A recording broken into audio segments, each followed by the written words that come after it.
On a mental health call, caller on the line with Nassau Healthcare making suicidal statements and wants suicide by cop.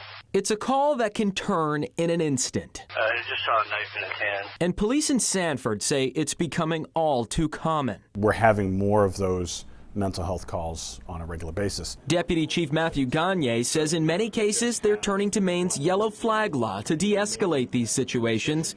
It can be used to temporarily take away weapons from people who are deemed a threat to themselves or others. If all the criteria are met, having this law in place allows us another avenue to keep the community safe. Sanford Police have used it 25 times since the law took effect in 2020, the most by any local agency in Maine aside from the state police, something they credit to the department's dedicated mental health unit. It allowed them to really dive into that law specifically, look at all the ins and outs of it, how is it effective, how ineffective is it, what are some of the speed bumps along the way.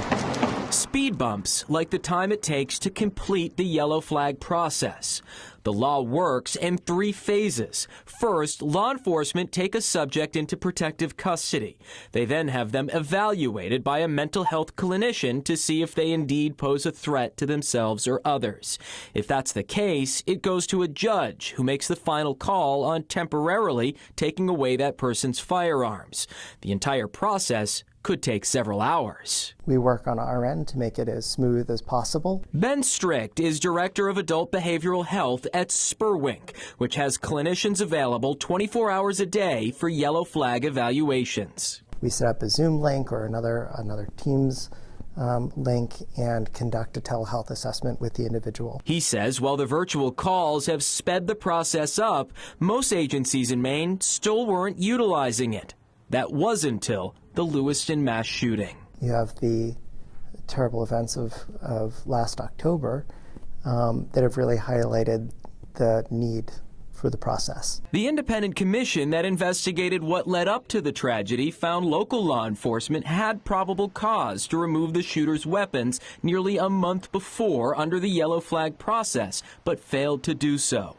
Since then, the law has seen a spike in use, invoked 412 times by more than 100 different agencies.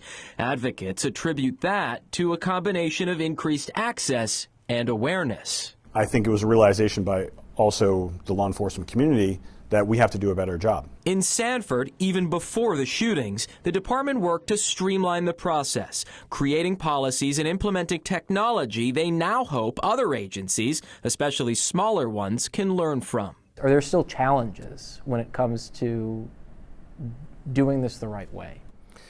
I think there's always going to be some level of challenge. Nothing is ever going to be flawless or perfect. Gagne says there's still a lot of trial by error, and when something isn't working, they're constantly communicating with partners on the state level to find a fix, with the overall goal of using the law as it was intended, to keep the public safe. Always remember that, if somebody has the opportunity to fall through a crack or you're not paying attention to some of those signs and symptoms, that something like what happened in Lewiston could repeat itself.